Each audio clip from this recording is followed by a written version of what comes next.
Hi, I want to start by giving you an overview of the FCC's Rural Healthcare Program, which provides subsidies for basically for rural healthcare providers. And then I want to discuss a little bit how the Rural Healthcare Program and some of the other FCC programs fit in with the Dave Everyman scenario. So just to give a little bit of context here, since 1996, the FCC has been overseeing something known as the Universal Service Fund program. It did predate 1996, but in 1996, Congress passed a statute which established the current program. So as not to kind of bore you with all kinds of telecom history, I'm just going to move into that program. And just so that you have some background, this program is funded through that line item that folks see on their phone bill. It's known as FCC charge, fee, what have you.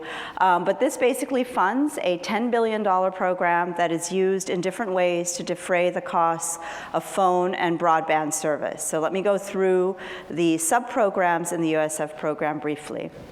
We have first the high-cost program, which is used to subsidize the cost of or the cost of providing phone service in many hard-to-serve areas, usually rural areas. The subsidies go to the carriers, but this enables residents in these areas to not pay sort of astronomical costs for basic phone service or now increasingly broadband service.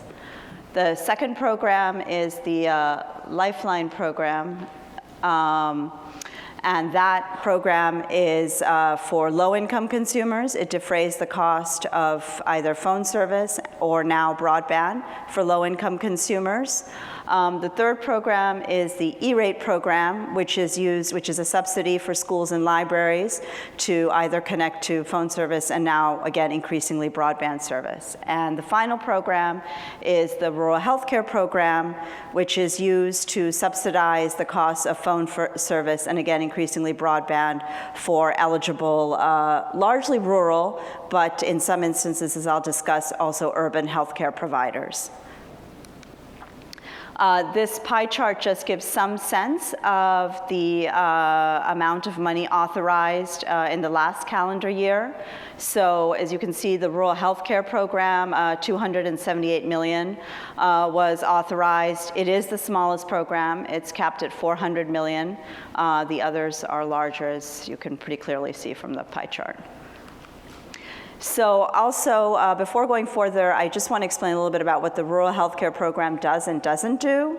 The program focuses on connectivity, so it focuses on the pipes, be they through leased services or through the building of infrastructure.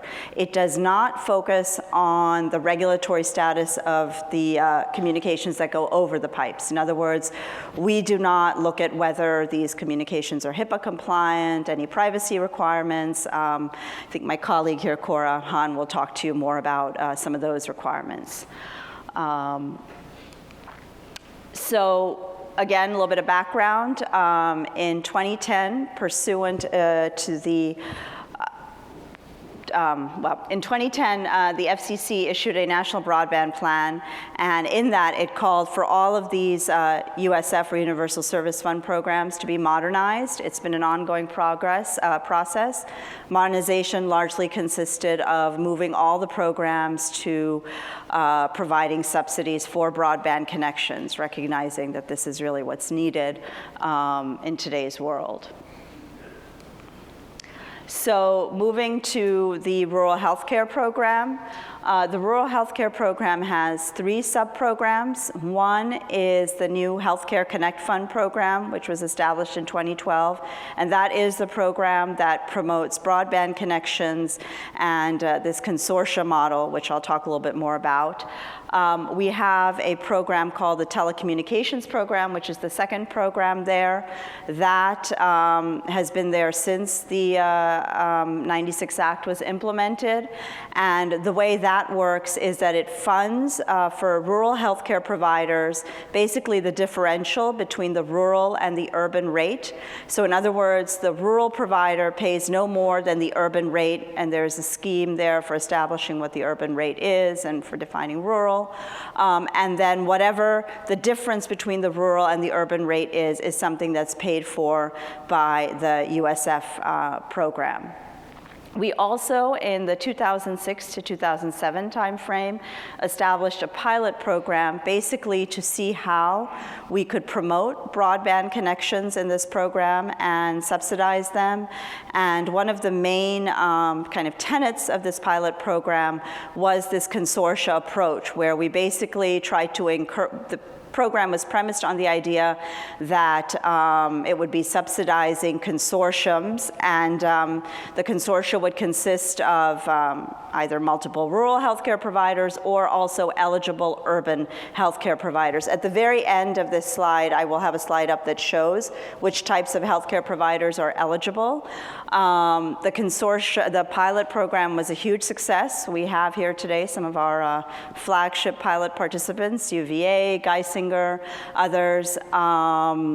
And based on that, we realized that this consortium model has a lot of potential, and that it is important to allow for infrastructure builds, and that these broadband connections are very vital.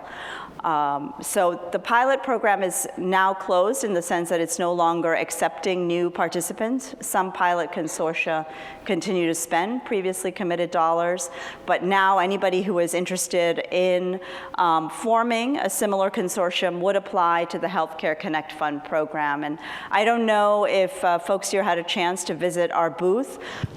Excuse me. The folks who oversee all of these USF programs is the Universal Service Administrative Company, and Paloma, who's sitting at the back there, had been manning a booth throughout the conference. She had candy too, so I hope no one missed it. So just in brief, I think I've discussed some of what's on this slide, but some of the highlights about the Healthcare Connect Fund program. It provides, as I said, support both for just purchasing services from your local telco, or also for building infrastructure.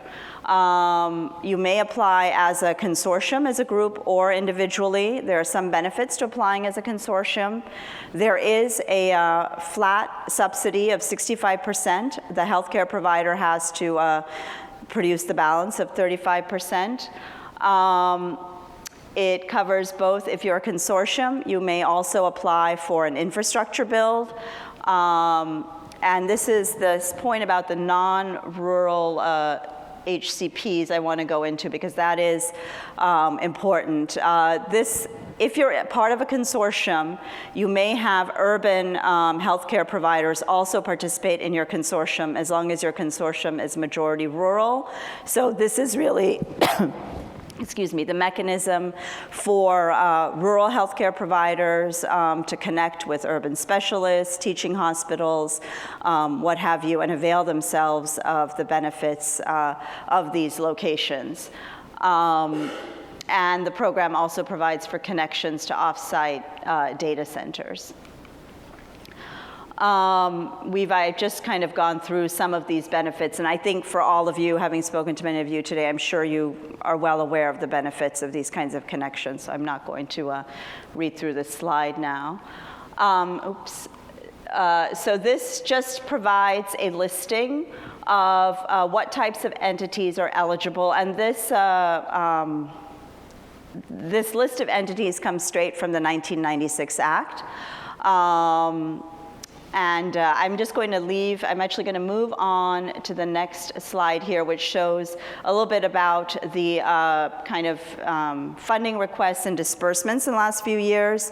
And I'll leave that up while I kind of discuss how all of this fits into the Dave Everyman scenario.